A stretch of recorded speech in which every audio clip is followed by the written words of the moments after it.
अस्सलामुअलैकुम, कैसे हैं सब? ठीक हैं। आज का जो हमारा टॉपिक है वो है क्वार्टर्स। ठीक है। फर्स्ट ऑफ ऑल हम लोग देख लेते हैं क्वार्टर्स हमारे पास होता क्या है। सबसे पहले तो आप लोग देख लें, हमारे पास अमेज़न के ऊपर जो हम लोग बिज़नेस करते हैं, ठीक है, वो हम लोग प्लानिंग कर लेते हैं कि हमने किस क्वार्टर के अंदर कौन सा बिज़नेस करना है। ठीक है।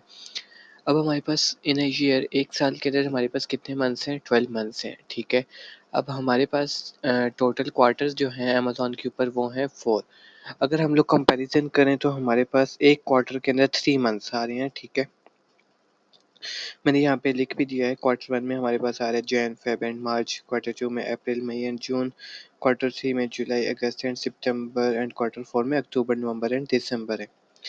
ठीक है। अब फर्स्ट ऑफ ऑल हम लोगों ने एक वर्चुअल असिस्टेंट ने सबसे पहले प्लानिंग करनी होती है कि उसने इन क्वार्टर्स के अंदर क्या-क्या काम करना है, किस प्लानिंग के अकॉर्डिंग सारा काम करना है। ठीक है।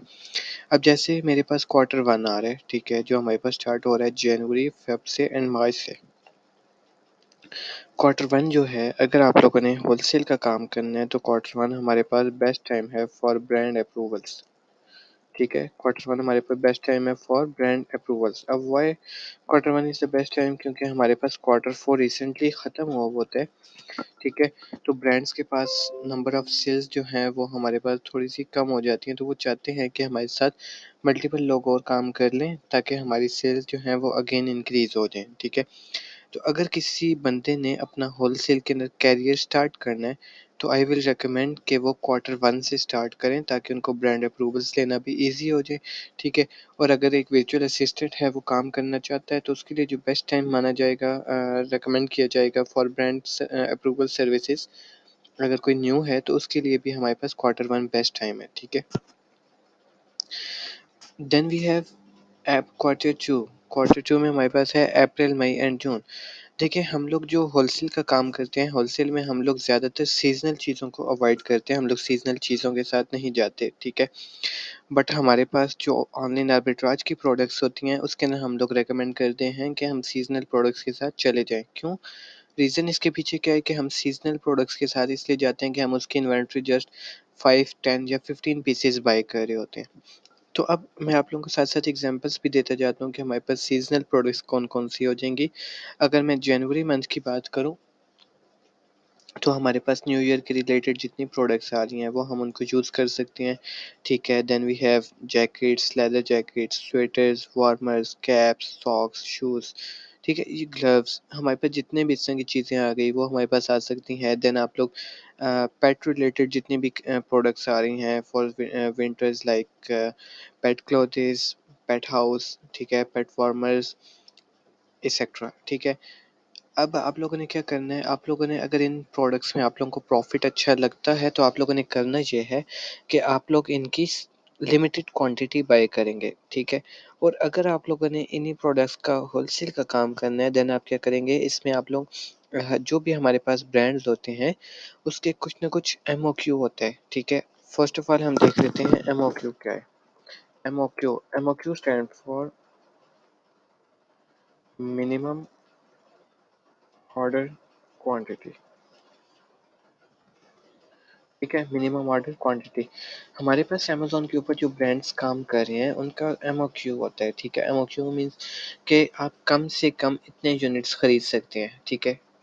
तो हम लोगों ने क्या करना होता है, हम स्पेसिफिक उसी अमाउंट के अंदर जाके यूनिट्स बाय करते हैं। हम उससे कम यूनिट्स बाय नहीं कर सकते क्योंकि वो उसकी स्पेसिफिक रिस्ट्रिक्शन होती है।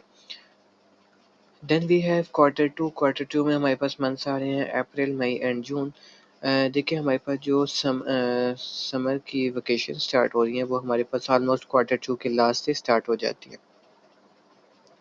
अब क्वार्टर 2 में हम लोग जिन प्रोडक्ट्स के साथ काम कर सकते हैं उनमें हमारे पास फर्स्ट ऑफ ऑल आ जाता है आपके पास disposable products like disposable spoons, forks, disposable knife, ठीक है, डिस्पोजेबल प्लेट्स एक्सेट्रा।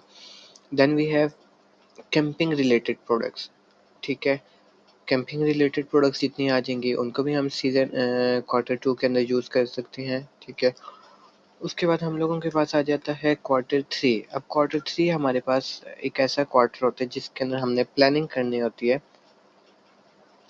कि हमने क्वार्टर 4 में किन ब्रांड्स के साथ काम करना है और उन स्पेसिफिक ब्रांड्स की किन प्रोडक्ट्स के साथ काम करना है, ठीक है।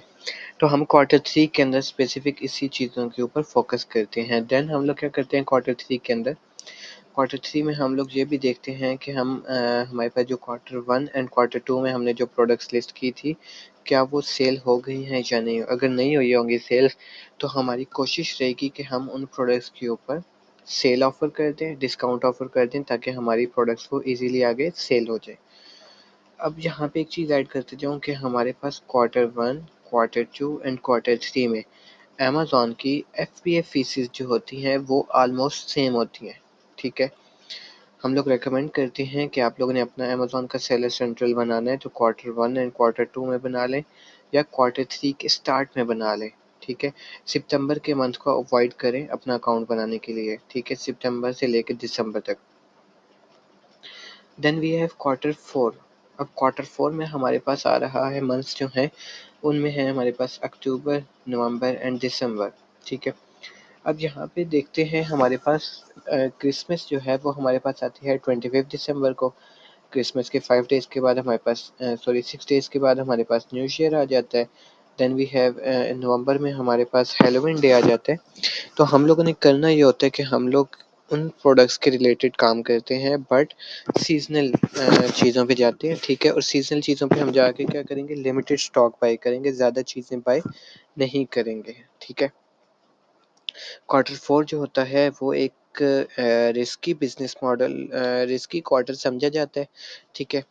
और इसके अंदर हम लोग अमेज़न पे अपने अकाउंट्स क्रिएट भी नहीं करते। क्वार्टर 4 में हमारे पास अमेज़न की फ़ीसेस भी हाई होती हैं एंड क्वार्टर 4 में जो मोस्ट इम्पॉर्टेंट चीज़ है, अमेज़न अनाउंस कर देता है नवंबर का लास्ट वीक या दिसंबर का फर्स्ट वीक, ठीक है। हर ईयर अमेज़न एक नई डेट रिलीज़ कर देता है कि मैं इस डेट से आगे till the end of quarter 4 में आप लोगों की इन्वेंट्रीज़ को एक्सेप्ट नहीं करूँगा, ठीक है।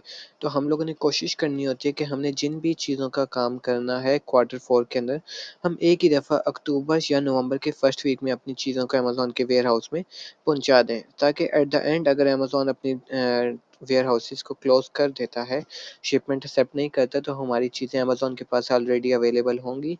तो हमारे जो ऑर्डर्स होंगे वो कस्टमर को ऑन टाइम डिलीवर हो जाएँगे। ठीक है, ये जो क्वार्टर्स होते हैं इनमें हम लोगों ने जो मोस्ट इम्पॉर्टेंट एक रहता है, हम लोगों के पास क्वार्टर 4 रहता है। अब क्वार्टर 4 में हमारे पास अमेज़न पे पीक की सेल्स होती हैं, ठीक है?